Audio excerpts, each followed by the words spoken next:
Skip Horizon and watch this classic Western epic instead. The second chapter of Kevin Costner's self-directed, produced, and acted Western is set to release in 2025.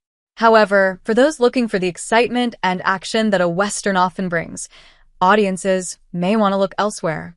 Horizon, an American Saga Chapter 1 underperformed in its theatrical release, with audiences and critics alike taking issue with the narrative, pacing, and length of the first chapter of the tetralogy. While additional chapters of Costner's project promise to unify these storylines, viewers looking for a similar Western epic that actually follows through on its promises and in one sitting should look to the past, specifically to 1962. Enter How the West Was Won.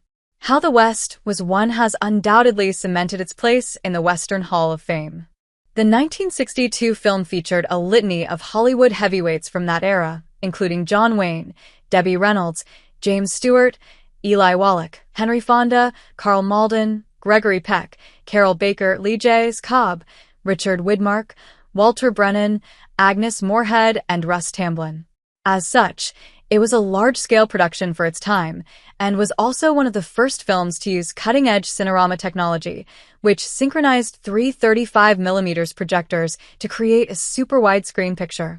From its action sequences to its stunning setting in the American plains and deserts, the film brings the exploration of the American West to life in vibrant and coherent ways. The story follows the Prescott family as they make their journey across the western United States in hopes of settling in the vast and uncharted lands there.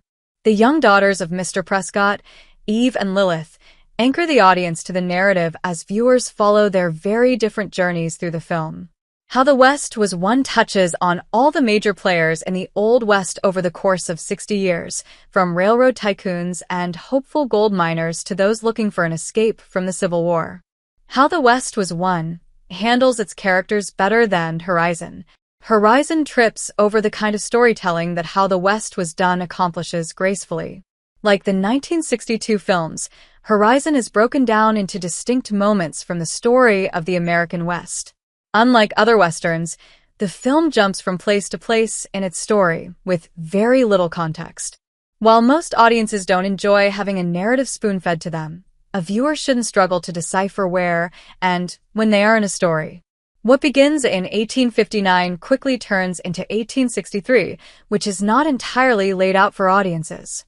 The rest of Horizon, an American Saga, Chapter 1 takes place in 1863, but this is where the continuity ends.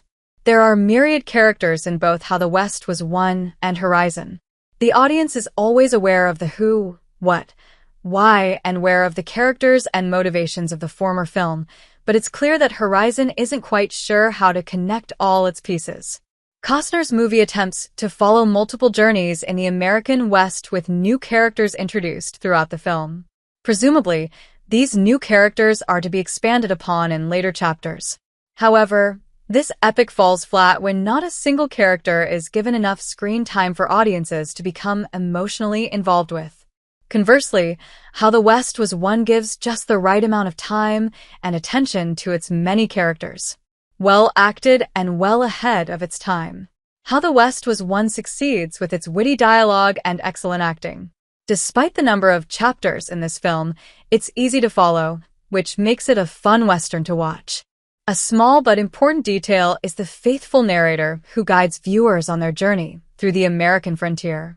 Every member of the cast is pulling their weight in every era of the story, and audiences are even gifted with the musical talents of Reynolds in several scenes.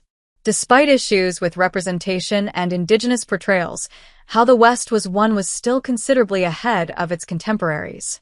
There was acknowledgement of the indigenous claims to the land and their reasons for violence towards settlers. There is even mention of the devastation surrounding the Buffalo Massacre perpetrated by bison hunters. Even with a massive number of animals used in this production, there were also no horse injuries or deaths during filming. While the runtime is nearly 3 hours, How the West Was Won still manages to pack all 5 of its chapters into one film. The rivers, the plains, the Civil War, the railroad, and the outlaws are each clearly defined. Meanwhile, the first chapter of Costner's Horizon takes nearly 3 hours on its own. With several more chapters to go in that American saga, it may be worthwhile to just abandon ship and check out how the West was won instead. The movie is available to rent or buy on digital platforms like Apple TV, YouTube, Google Play, Fandango at home, and on Prime Video through the link below.